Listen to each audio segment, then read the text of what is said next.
everybody. You're listening to the Hisessions Away podcast, where we talk about everything local and beyond. I'm Jon Matsubara, your host. Joining me today is not Kyle Shimabukuro, Devon Nekoba.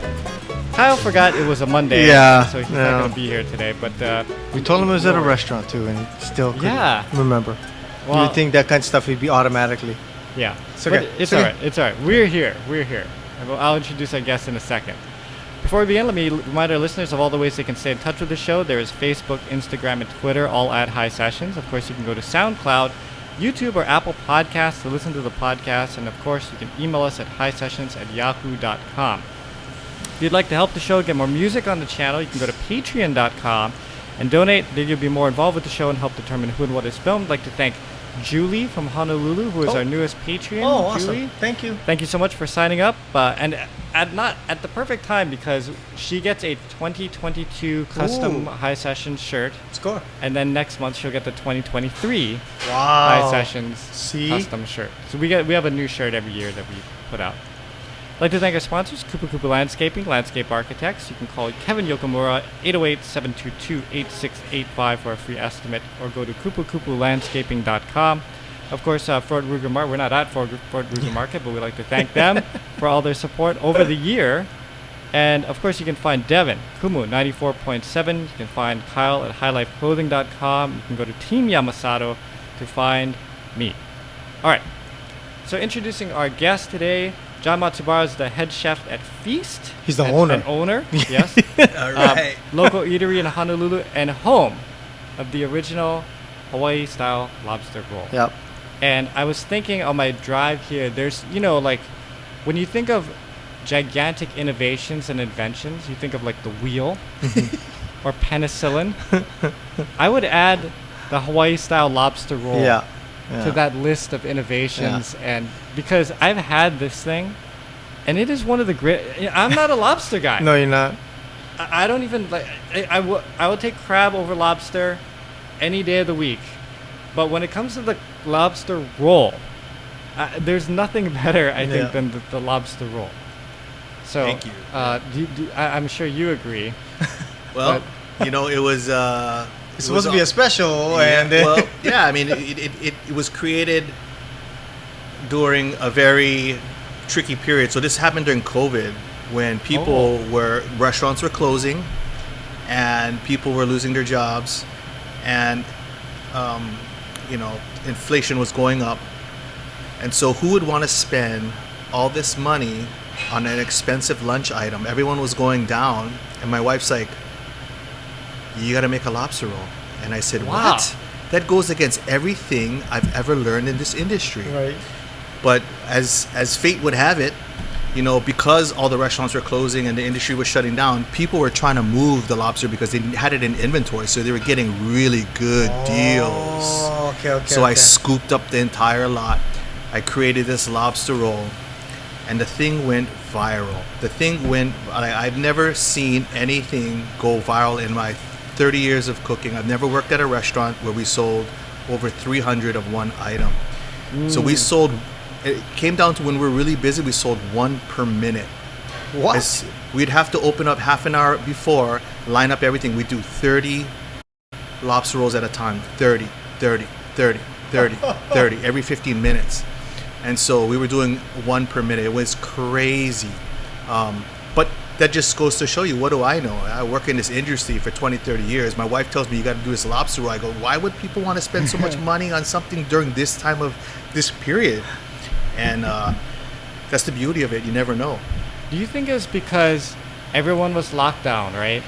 And they were thinking, I want to treat myself to something, but I cannot go out and eat something. So, this lobster roll, it might be a little bit more expensive than that was the feedback we got. People had disposable income, right? Because they couldn't go out. They were still making the same amount of money. And they didn't have anywhere to spend it. So in order to get a treat or to, celebrate a birthday privately, that was some of the feedback they had. But that's definitely one of the reasons, because, after this thing went off, we really tried to focus on why does this sell? Because we wanted to, we wanted to expand to Japan, and we were doing it at the farmers market. We got into Gold Belly, where we're trying to ship it to the mainland and everything for omiyage. But this thing it sells itself. And it's not necessarily my favorite menu item, but people like it, so I like people. And it brings everyone together. You see grandmas, you see the Opala guys, you see the state workers, you see the downtown people, you see the kids, you see the UH students, you see everybody enjoying it, which is, what we do in the restaurant industry is we really enjoy when people get together and, they get to experience that. So. Well, let's talk about that a little bit. Sorry, we'll back up a little bit because I didn't think Jon was gonna go straight for the lobster roll. Because once you do lobster roll, then that's like a 20-minute conversation. I didn't think I was gonna go there either. Yeah, but it's so on my mind. Like as soon as I said it, I had it on my paper. I'm like, oh man. Just so you know, if it looks a little different in here, it's because we were actually in Feast. Yeah. Jon, of course, and his wife and his staff, they work super hard in the restaurant business. You are working 24/7, 365 days a year, because even on the days that you have off, at least for Jon folks, there's they've got to clean up the kitchen, they've got to do all the background stuff. So this was kind of the only time we could get in. Yeah. So we're like, okay, we're gonna come in on a Monday because Monday is relatively slow. Half day. And then of course he's got all the family stuff that he's gotta go do. So we're gonna do what we can, but let's start at the beginning of your career, because you didn't actually start out as a chef, right? You started out doing something else. Right. So I was in law school, my first career, and I realized that I really didn't want to do it. And so what kind of law? Well, when you go to law school, you get your JD, yeah. So and then you figure out what your specialty is, yeah. So when I was doing it, sitting in law school, and we're in Civ Pro class, and some guy gets called upon right next to me, and he starts reading the case, and he's reading it, he's all into it, and I looked at him, I was like, how am I going to compete with that? He's so into it. I mean, I can read and write, but it just wasn't interesting to me. Right. So I was like, I need to find something that I need to flip it around. I need to switch it up, and I need to be passionate about something, and someone has to compete against me. And so when I was in law school, it was very therapeutic. I had my brother was my roommate in law school. I had my friends. Oh, wow. So yeah, we're up in San Diego. So it was like, for me, therapeutic wise, I just cooked, and I was therapeutic. It relaxed me. It was great. So then after the first year, I was like, you know what? I'm not gonna go through law school. I'm gonna go apply for the 2 best restaurants in Hawaii. And at that time, I thought it was like Roy's and Ellen Wong's. So I showed up over there, and I said, what is it gonna take to get a job here? He goes, well, do you have any experience? I said, no. I said, well, they said, do you go to culinary school? I said, no. They said, well, you can wash dishes if you really want it. And so I ended up washing dishes for Roy's and Ellen Wong's. And the deal I made was at Roy's, I said, okay, I'll wash your dishes, but I'd get to come in on my own time and work with the corporate chef or whatever, and just make sauces for 4 hours, and then I go bang out some dishes. And so that was the deal. It was kind of like an apprenticeship. Wow. And that's how it started. Wow. Yeah. So your love for cooking is from who in your family? So when I think about cooking, I think about, there's a spectrum. There's my mom and there's my dad. So for breakfast, my mom would make oatmeal, papaya, fruits. All the and classics. My dad would do like spam, Portuguese sausage, fried rice, eggs, corned beef hash, right? Oh, so both your parents cook? They did, but they cooked very differently. Oh, one was very healthy, and one was very seasoned and heavy and delicious, right? So my dad, growing up, on Sundays, he'd have family dinner no matter what. All the kids had to come back. And, he'd go, okay, here's some money, go Tamashiro Market or go wherever, go buy whatever you guys want, and we'd watch Harry Kojima, the Let's Go Fishing. And so I remember one of the best recipes growing up, he got these cherry stone clams and he made like a black bean pork hash, and he cooked the pork hash and he put the cherry stone clams. Wait, Harry Kojima? Because he did a cooking show after, right? Yeah. So that's the kind of stuff my dad used to do and buy, right? So they were like, oh, wow, what is that, right? We don't get that on the weekdays, so... So we would get together, and I have 2 brothers and a sister, and we'd all get together. And even when we got older, our friends and stuff would come over, and every Sunday we'd go out and we'd just like get things and make things, and go to buy local ingredients, local food, and just do it up. And then in high school, You know, it was about, you know, I wanted to get the girls. So in high school, I was working at a moving company. My football coach owned a moving company, and in a moving company, a lot of the firefighters work. Okay. And they know how to cook. Oh yeah, yeah, they yeah. gotta learn how to cook for everybody. So yeah. they were teaching me how to cook. So anyway, you know, my first dish that firemen taught me was a steamed mullet with salted turnip and, you know, sizzling peanut Wow. oil and all that, lapchong and all Dude, that. those firemen, they know how to do. Yeah, they They did do. up. Wow. Yeah. So Yeah. anyway, that's what I made for, like, when I was trying to, you know, get dates. You know, I Ah. set it up, and, you know, because I, you know, who else was doing that in high school, right? I was like, hey, that's my leverage right there. Everybody needs an angle, right? Yeah. So that's how I got into. I mean, that was in my family. That's how it kind of evolved. It's all try to get the chicks. Okay. Oh, that's just me. I mean, but nowadays, you know, like my brother and my sister, they're always cooking. My brother's a great cook. Oh, so everyone in your family cooks? Everybody, Wow. except my mom. My mom's still healthy. No salt. no red dye number 5. You know. Yeah. Well, no I Twinkies. love the story about just going into Roy's and Allen's Learning how to, yeah. and just asking them, can I just come in and do whatever, you know, Mhm. as long as I get to learn. Because a lot of people don't want to do that part of the journey, right? They're like, yeah, I want to get paid, or I want to be in this position or whatever. Right. John's the grumpy old man, by the way. I am. So yeah, he'll. And mention that. I'm the one that now got you know to deal these with kids nowadays. the kids now. So yeah, the fact that you would go in and work hard, and what, your hands got all dry and cracked and stuff, or Yeah, it was you know, it showed me how bad I wanted it. I was covered with other people's food on me. I stunk. But you know, that's where I met my wife. My wife was in law school, and she dated me when I was a dishwasher. So that's true love. You know, Yeah. I'd be all stink, and then, you know, we'd go out to the clubs or whatever, and she'd get me right past the line, boom, get in all stink, and it was awesome. It was awesome. But that was back in the day. Well, so you're a dishwasher. At what point, like, how long were you doing that before they said, okay, Well, John, maybe you have a talent for this? at Roy's, it was only 2 weeks. 'Cause Oh, wow. you got to remember they Dang. had different business structures. So Roy had restaurants, a lot of restaurants all Yeah. over the country. Yeah. And Allen only had one at that time. So at Roy's, I moved up in 2 weeks. I moved up to being a cook. Oh. And then for Allen, it took almost a year, because there wasn't any movement. And, you know, if I think back nowadays, in that kitchen, that was probably one of the most high-powered kitchens that I worked at. You know, the guy Wade from MW, he was a cook. Lance Kosaka that runs, you know, he's the executive chef. He was like he wasn't even a sous chef yet. Then you Really? had Barbara, Steven, all the chefs for Allen were cooks and sous chefs. So, you know, there wasn't any movement for a reason, because you had all this talent bubbling up and ready. So when there was an opportunity to open up a new place, they could just place them in there. But that's why it took longer. But, you know, that's patience. It blows my mind, because I know people who've worked for Roy. I know people who worked for Ali. I don't know very many people who worked for both guys at the same time. You know what I mean? And came up that way. That's amazing. I got their blessing. So when I worked for both of them, you know, I told them straight up, yeah, I'm going to work part-time for Roy. I'm going to work part-time because I'm a dishwasher. So I want to learn. I was there to learn. I would go a lot, you know, a lot of my free time was spent over there.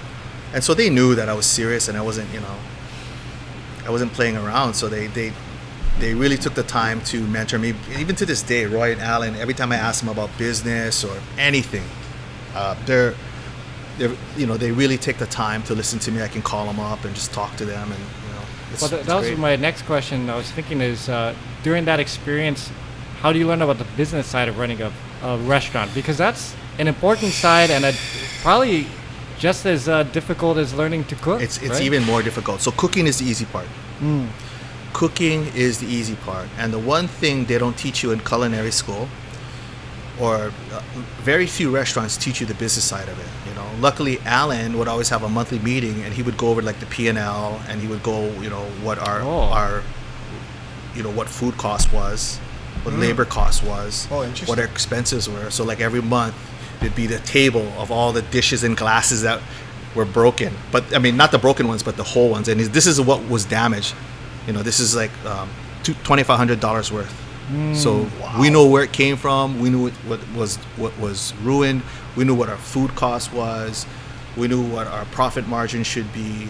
But even that, like when you're a cook going through the rank, I didn't understand any of that until later on, right? So if I were to, now if I mentor or train the guys in my kitchen, it's like having the eye for business before you start learning how to cook. So when you walk into, if I had that walking into every kitchen, seeing how the operation was, seeing where the money is and how they be creative with it, I think it would have helped me a lot faster. But I went with my passion first, which was cooking, right? And then I learned it slowly. But that's the hardest part, is learning the business, because this is one of the toughest businesses in the industry. The profit margin is small. It's so small. The risk reward is very, very thin. So it's very difficult. And it's kind of cyclical, right? Because you can have a run up where you're super popular, and then something could die out, and then you got to reinvent, and it's all about reinventing, right? So yeah. Like COVID was a good example. Like you saw some classic restaurants or classic institutions not make it, and it's not because they didn't know what they were doing, but the thing in this industry is you have to be flexible, you have to be open, and you have to be willing to change, right? And that's part of it. And so what worked maybe a year ago might not be working now. And so if you're able to pivot and shift and be able to execute, then you have a chance. And that's kind of what we did the whole pandemic, was like, okay, well, this is not working, let's switch to this. Okay, now we're doing takeout, we're going to do this. Our dining room, we can't use our dining room, so let's turn it into retail. Okay, let's do online. We never did online, now we're going to do online things. Okay, well, now we got our liquor license, and now we got to work on liquor, right? And now we got to do these ghost kitchens, and we're going to do, like, so it's like constantly nonstop. But, it's awesome because I am so full now, because there's so many things you learn from it, right? And there's so many things. If you went from 0 to 100 on online during the pandemic. Yeah, we had no online. Damn, we didn't even dude. know what online. Online was for like Macaroni Grill or these big corporate places. What's online, right? But I tell you what, it was magic. When we first opened, this dining room was crowded, but only had like 50 people in. Had a line out the door, but that's only maybe 100, right? Yeah. Online, no one was in our dining room. We did 500. Yeah. Because they order it, they pick it up, and they're gone. Yeah. And I was like, wow. It's so different from like a traditional restaurant. Yeah. But now the thing is, though, right, as we're shifting back into normalcy, as the case may be, right?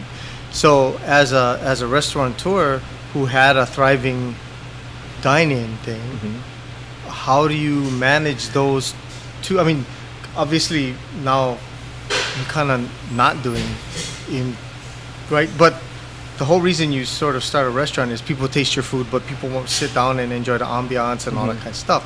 So my thing is, I've always wondered, as a restaurateur, at what point do you bring back that live component where people come and they sit down? Because, like you said, you can serve 500.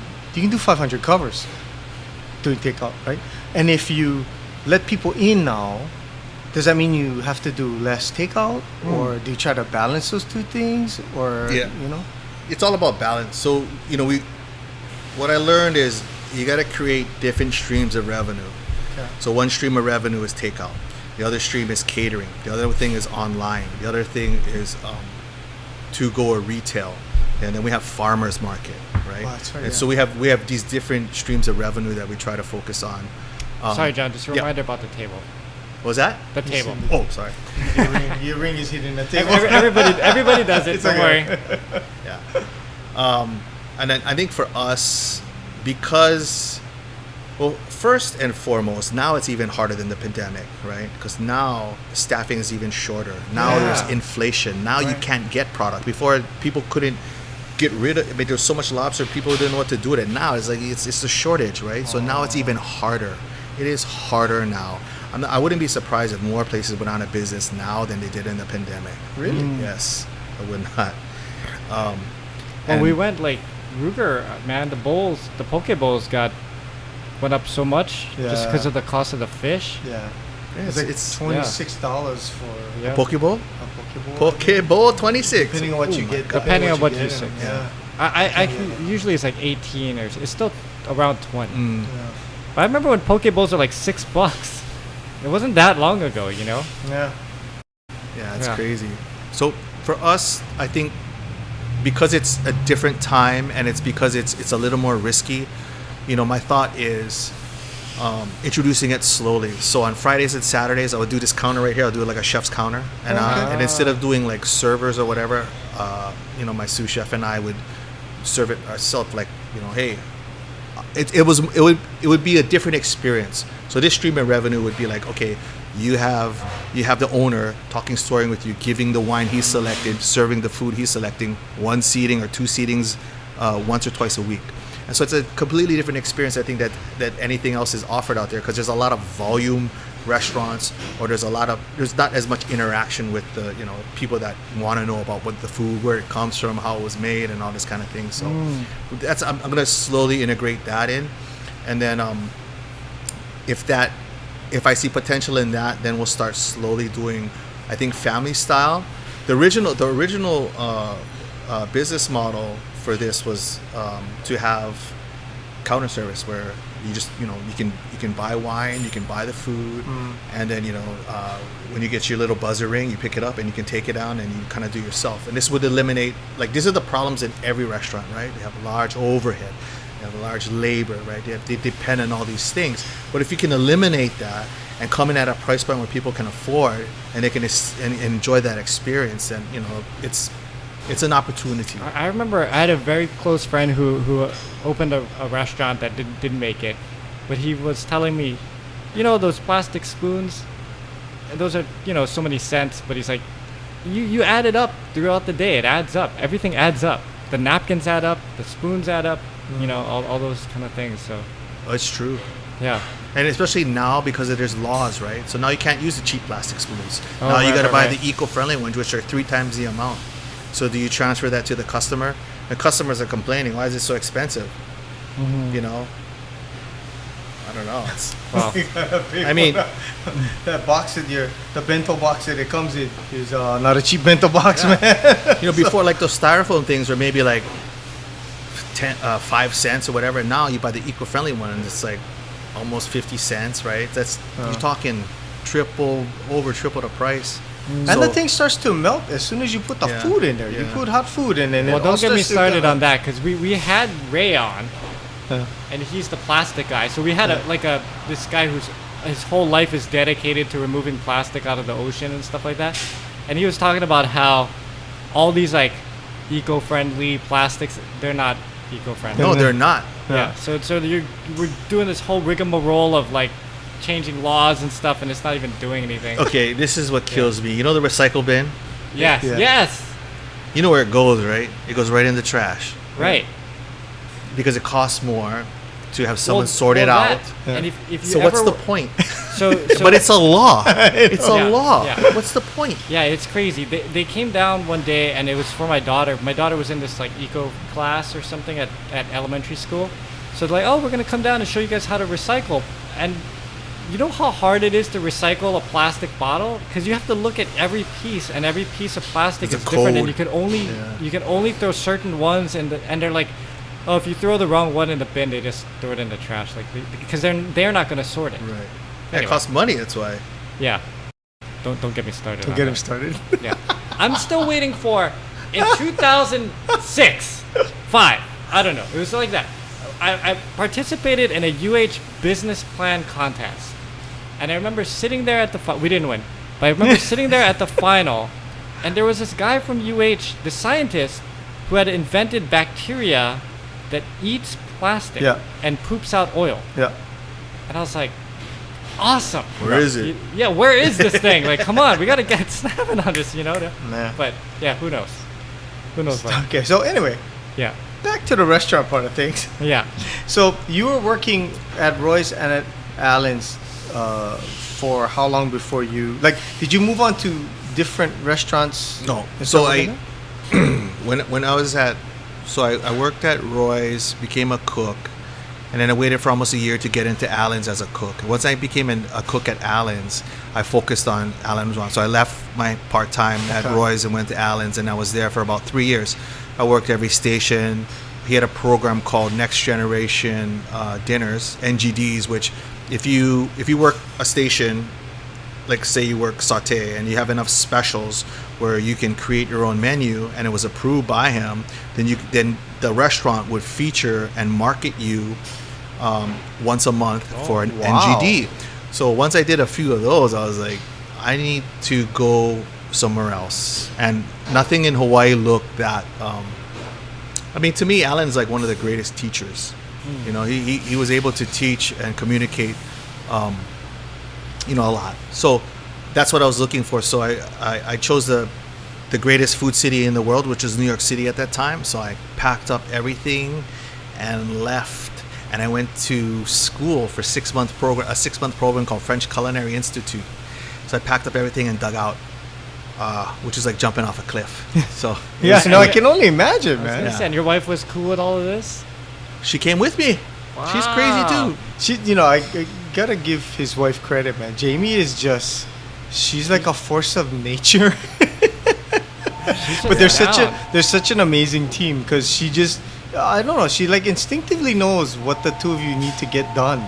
And she's either doing it herself or figuring out a way to make him do it, or you know, or organizing things so that they all move smoothly. But it's cool. The partnership that you two have is a dynamic relationship. Quite fantastic, man. It's amazing. So we both went up there. I went for 6 months, and then I started to I interned up there, and then I started to work. There were only 4 restaurants at that time. This is before like Michelin star restaurants, but there were 4 restaurants with a 4-star rating by the New York Times, which was like the highest you could get. Yeah. And so my goal was to work for at least 2 of them while I was up there. And you know, that was incredible learning experience. It was tough. I lived in a locker room, a doorman's locker room for one of the condos. So what?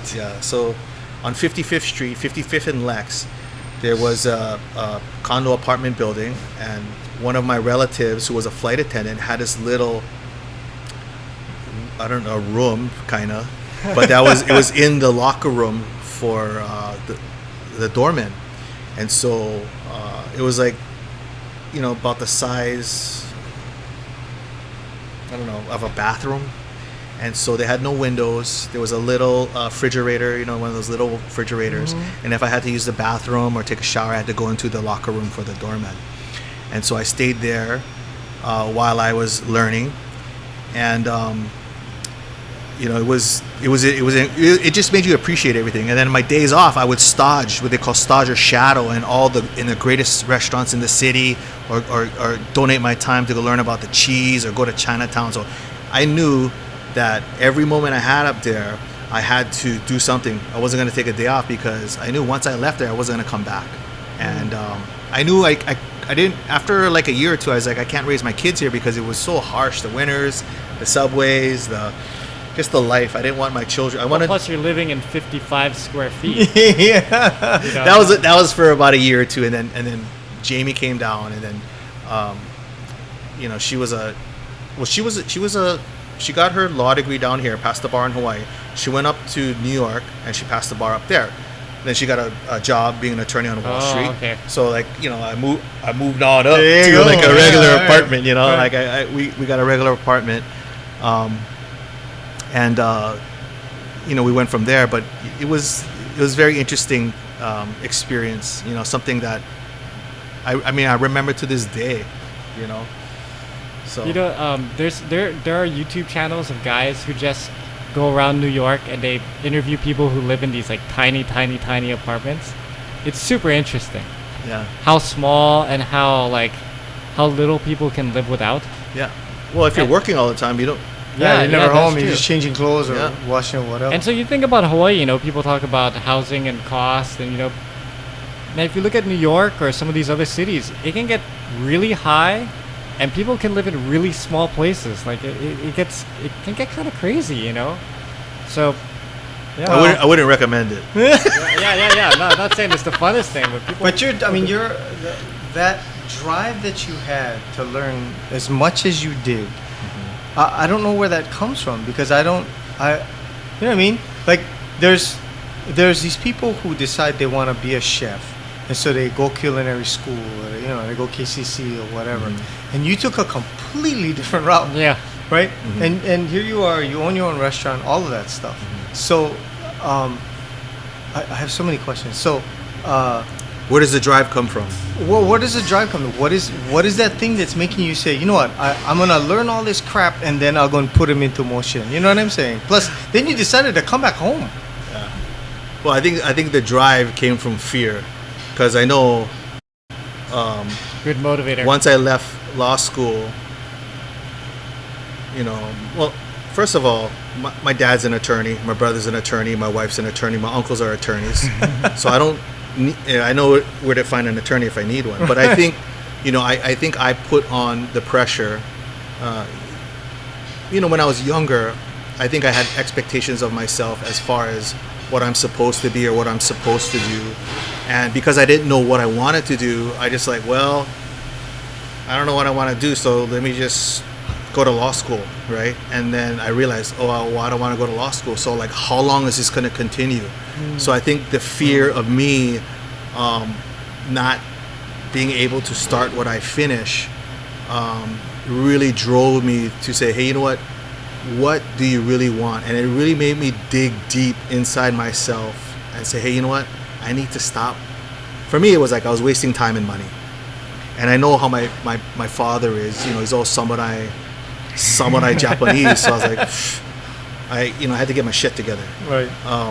And I think it was because of fear that drove me, because I cared. I wanted to make them proud, and I think that's what drove me.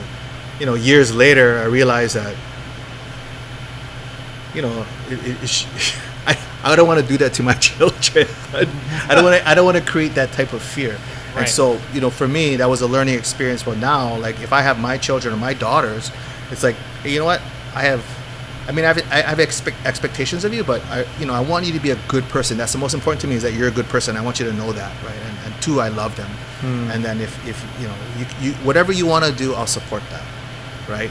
I don't want you to make decisions I made decisions out of fear or whatever. But actually, I was pretty passionate about cooking. Yeah. And I was whoa, I get chance. I was actually kind of, I did okay. Where, I felt like that was my best option. But that's the thing. I mean, it's funny because as parents, all three of us are parents. You spend so much time as a parent worrying that you're gonna turn your kid into this thing that doesn't do anything and just sits around, right? And then, but at the same time, you worry that if you make them work as hard as you had to work when you started, that it's gonna totally ruin them. And I look at you and I go, bruh, I mean, you have this really successful business. I think your drive, I don't know, maybe it's because the two of us are older, but that drive that you had, I wish I had that kind of drive, because I didn't know what the hell I was gonna do until I started doing radio in college, and I went, I can actually do this. Yeah, it'll be all right. But the dedication that you had in terms of sitting there working two places at the same time, starting out at a dishwasher, and then to know also too that because I worked in restaurants, so I've had chefs that get mad and throw stuff and swear at you and do all that kind of stuff. And so I go, wow, I can't imagine wanting to work in that environment. But I've seen your kitchen as you work, and you're kind of like your mentors. You're very much into teaching and making sure that they're working. I mean, you don't take any shit about it. If they're doing it wrong, you're going to tell them they're doing it wrong. But I don't know. I learned what not to do. Yeah. I mean, especially in New York. You work in New York. Yeah. Did you have? Was New York the worst as far as that goes? Roy's was tougher. Oh, really? Wow. Yeah, the corporate shuffle there was pretty tough. But after that, everything was easier. But at the same time, I would. The thing I learned about with Alan too was that when you try out for a restaurant, you basically stage or shadow, right? And that's That's for the staff and the chef to see if you fit in, and it's to see if you fit in there. Right. And so with that interaction, when you work for free, it allows you to say, hey, is this a learning environment for me? Because there's a lot of great restaurants, but do I want to work in a place that treat people this way or disrespect people this way, that has the same rating? Or do you want to work for these people that treat people good and they have a great same rating, right? But they do it differently, right? And you can learn, right? So for me, I gravitated towards more learning environments because to me that was as important. I mean, that's what I wanted to emulate, you know? And do you feel like once you got into the restaurant world, like you started getting a few wins here and there? So like, you know, you're washing dishes at Roy's, but then a spot opens up and now you're cooking. So now, okay. And it's just one of these things that things kept falling in place. It just kept me motivated. Yeah. So opportunities kept happening, right? And so part of that was, you know, when I would have chef mentors, right? And you would make short-term goals, mid-term goals, and long-term goals, right? So my short-term goals, whatever I set out to do, I accomplished. And I was like, hey, first time. And then the midterm goals, hey, first time. All these things that you manifest and you focus on are now happening. You know, when you're younger, it's like, oh, I got nothing to lose, right? Because you haven't worked and focused on anything to accomplish. Yeah. But once you see once you get that feeling, you're like, wow, I did it. I didn't think I could do it. Wow, I did it. I didn't think I could do it. Wow. And you keep going and you keep going hard. The more you do, the more you understand you have the potential to do more, right? And so that's what opened up the door for me, was that I just kept going. And, you know, a lot of people make fun of me. All my friends and family, they're like, oh, Jon, he's like part of the witness relocation program. We haven't seen him in about 10 years. You know, and it was true because, you know, like I couldn't afford to fly home from New York. So I think I only went home once in about 5 years. And I just disappeared because I was so into the craft. And I loved it because I was learning so much. I mean, it was constantly stimulating, especially in New York. I would have so many notebooks of just information every day. Like, do you go to your job and write how many notes or pages do you write every day of wow this or wow that, or I tasted this or I saw that or we tried this or this. I mean, it was so fascinating and addictive, right? So the more time you put in, the more you got out of it. And it was, you know, it was the best time of my life. It was great. But home is home, so that's why I came you home. took notebooks of everything? You know, like I'd call it the Bible. So I'd have a little pocket notebook. Yeah.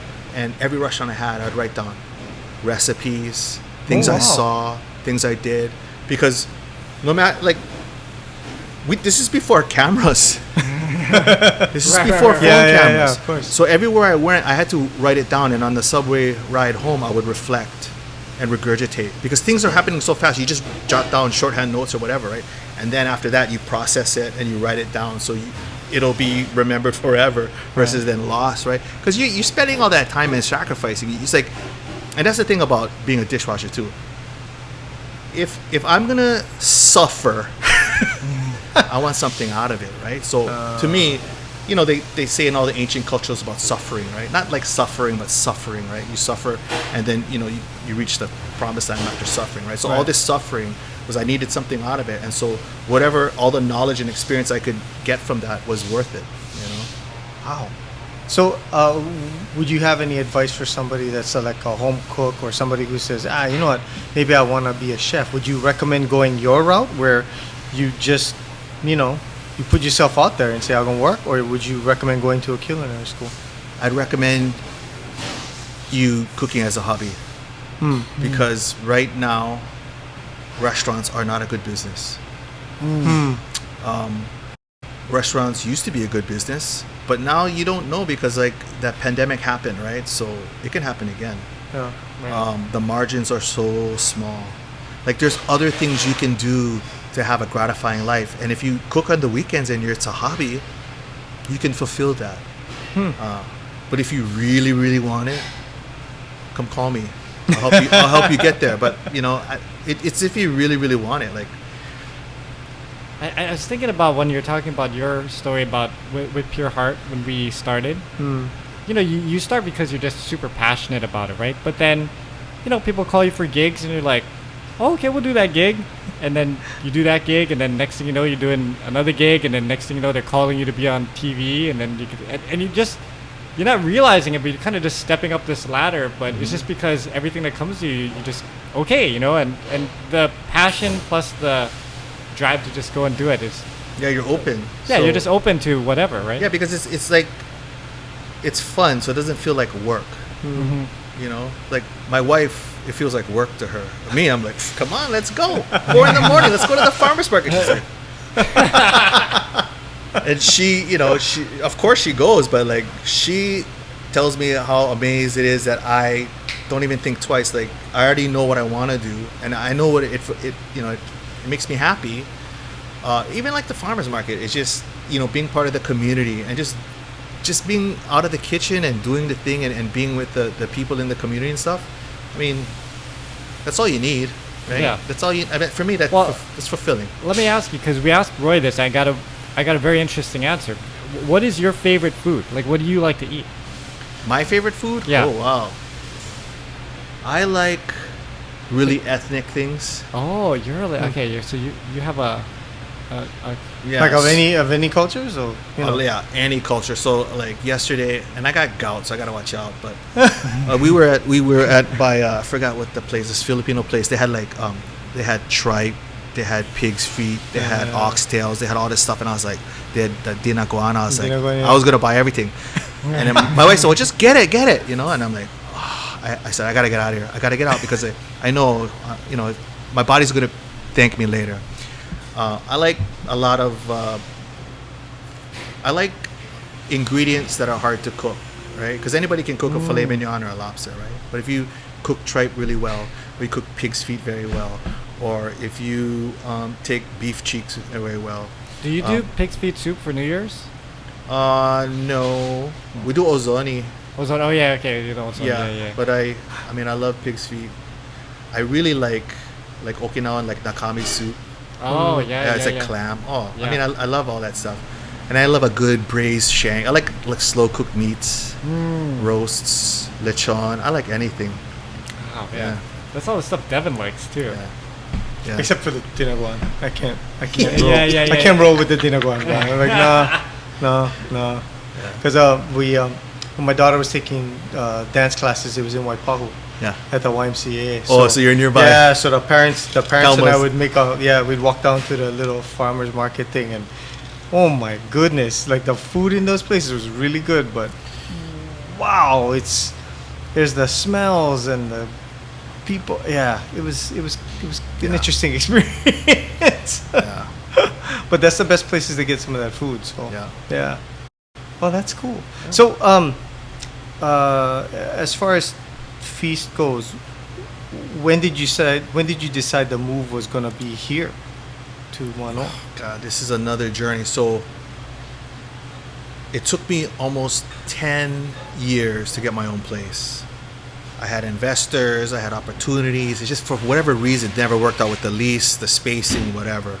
So I was doing a pop-up in Asia, and the landlord contacted me. He's like, hey, you know, I have a space up here, come check it out, let's meet. And I was like, Manoa. I wasn't looking at Manoa, I was looking at place with high traffic. I was looking for downtown, Chinatown, somewhere with high traffic. Yeah. Because I mean, when was the last time I was in Manoa? I went to school over here, but like, I haven't been here for like 25, 30 years, right? So when I came and checked the place, I was like, wow, this is a very unique property because one, it's not part of a strip mall. It's a residential area. Yeah. And then two, it was like, you know, when I came back here, I was like, hey, I used to play football over there. You know, I used to go Manoa Marketplace, and then, you know, I had all these memories. I was like, you know what? I think I can make it work here. And so when I talked to the landlord, he was trying to look for someone that would be the right fit in this community and stuff. And I told him, we just hit it off. We talked, and then, you know, they were super supportive. So that's how I ended up over here. But yeah, I wasn't looking over here. But thank God, because when that pandemic hit, it probably worked out well, right? When that pandemic hit, all the places I was looking at, they were gone. Really? Yeah. Like downtown, like my, you know, had all these business concepts, business models of downtown doing lunch and then catering and all that. But downtown, man, during the pandemic, that was, and you know. And now it's actually as bad, and in some places it's worse because they don't get the foot traffic because everybody's Working even from after home. pandemic they're working from home, and so there's this whole area right by where our radio station is. And granted, I mean, they're changing it into a place where people are going to live now, but all of the restaurants just disappeared because they said Aloha Poke Company, who I know the owners there, they said after pandemic they would get at 12 noon, they would get a nice little rush, and that's it. And it would just die. Yeah. And they said, and they couldn't figure out what was going on, and it was just because people aren't working from downtown. Well, anymore, that so. and I used to play at a restaurant down Terry's, there. yeah. And I talk to people and they're like the homeless, and I don't want to be walking around there at nighttime and stuff like that. And I'm trying to explain to them, you can park right across the street. You're just walking right across the street. You're not walking. But people's perception already, of down there at night. No, that's a big issue, is the homeless. Yeah. And luckily up here, there's a smaller population. Because Right. even some of the places I was checking out there, like, there's one place, I mean, one of the landlords were like, hey, we'll let you have this place for free, just pay for the utilities. Wow. But when I went over there, someone had like number 2 in front of the doorway, and I was like, oh man, oh my god, I don't know if I can come to work. And then Actually, there was no like hose or stuff around, so I was yeah. like, I can't come here first thing in the morning and have to deal with that. I guess. And then it's just, I'm just grateful that this thing worked out over here, because it took a long time. It took like 10 years, but everything happens for a reason. And I really believe that, hey, you know what? Plus, your daughters are older now, so they can work in the restaurant. Yeah. But I love your passion for it, man. But before we have, I think, time for one more topic. Yep. So I wanted to talk quickly about, you have a passion for cars? I read in an interview that you like fixing up cars. So you would do that if you didn't have the restaurants or. Oh no! I think the question was, if I could do something else besides cooking, I would do MTV's Pimp My Ride. you would host MTV's. Oh no! I love cars. Like there's this thing called $1 Million Wheels. You ever seen that? Yeah. Is that what, Netflix or something? No, it's on Discover. I don't know what it's on. It's like, okay. I don't know. I record it, but it's about cars that are just like out there, like Tricked really out, expensive cars. I mean, I enjoy them, but But you haven't ever pimped something out or done any of that kind of stuff? I pimp out plate lunch. That's true. Those plate lunches that you do, man, those bentos are crazy. Yeah. But so your wife says make a lobster roll. Sorry, I know that was supposed to be the last thing, no but worries. your wife says make a lobster roll. And where in your head does that come up from? Because after you did it, everybody else started following you and copying you. But you still Yeah, that's have right. I thought you about still that. have the OG. Like you did it. It went, like you said, it went bananas. Everybody was buying it, and now all of a sudden, there's at least 5 or 6 different places that do lobster rolls now. But you will still you will always be the OG. But where did that idea? Okay, do so it? as the universe worked out, Yeah. Hawaii Food and Wine, the year before the pandemic, got canceled. Okay. Now, I'd already submitted my dish. It was going to be at the Kahala or whatever, but it was the Hawaiian lobster roll. And so in my head, I had already created this dish that I was going to serve to, like, the best chefs in the world that would come and eat it or whatever, right? So in my head, I'd already created the dish.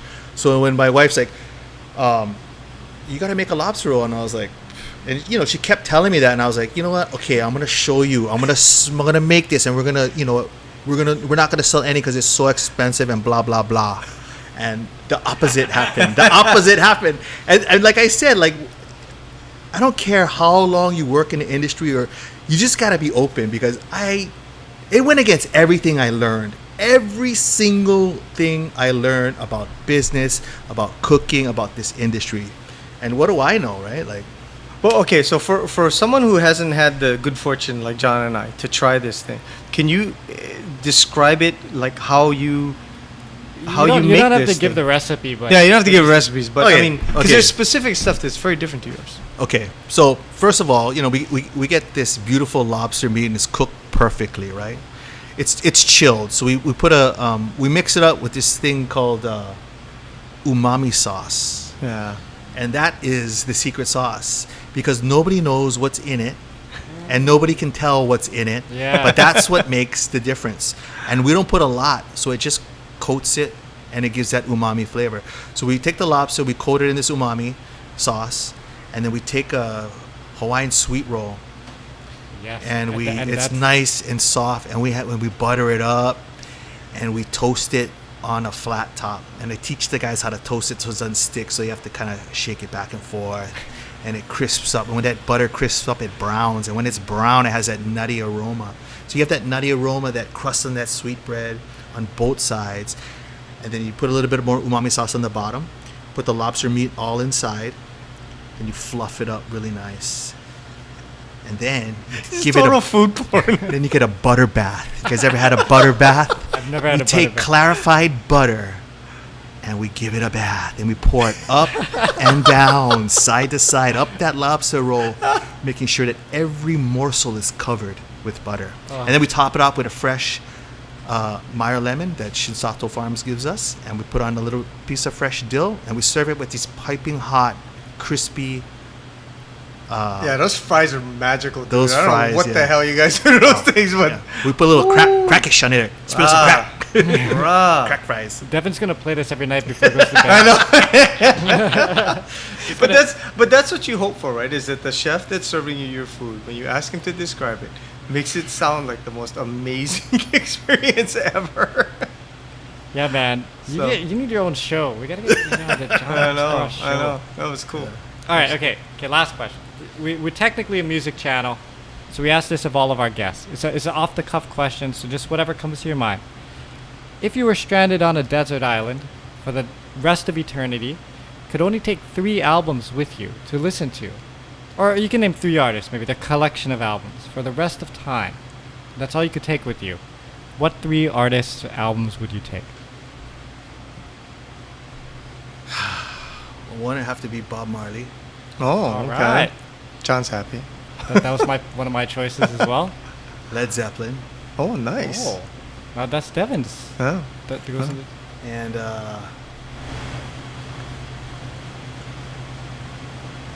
The third one is always the hardest. Yeah. For people. Yeah. the That's first awesome. 2 come up, and then the third one would be the Platters. I think the Platters. Oh, wow. Okay. Wow, that is a diverse The grouping Platters. of music. The Platters make me happy, and That's every true. time I hear it, it transcends me into a different time, and then it, like back then the lyrics and the feelings were all about love and like magnificence. And Yeah. I mean, like just like No, it's just Like, amazing. you're too young to have stumbled across the Platters on your Oh right. So what is your parents had that? Yeah, so my dad, Okay. he grew up in Hilo, and so every Your dad's from Hilo? He's from Hilo. My dad's from Hilo. Yeah? Okay, we'll talk after. Yeah, my dad's from Hilo too.